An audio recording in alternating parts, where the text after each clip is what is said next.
Today we have the 2022 Tesla Model Y. This vehicle has done just over 37,000 miles.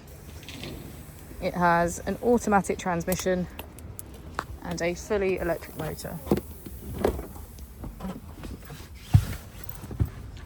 On our user interface, we're met with an overview of the vehicle.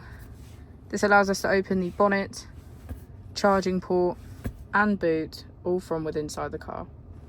If we click on our Tesla icon in the bottom right, we can access our controls, dynamics, charging, autopilot, schedule, safety, service and software.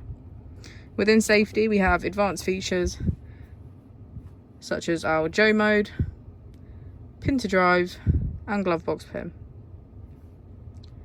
If we go back into software and click on additional vehicle information, we can get a deeper analysis of the vehicle spec.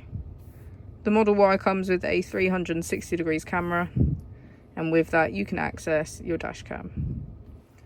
If we press here, we can access our climate control with heated seats on either side, our heated windscreen and heated steering wheel.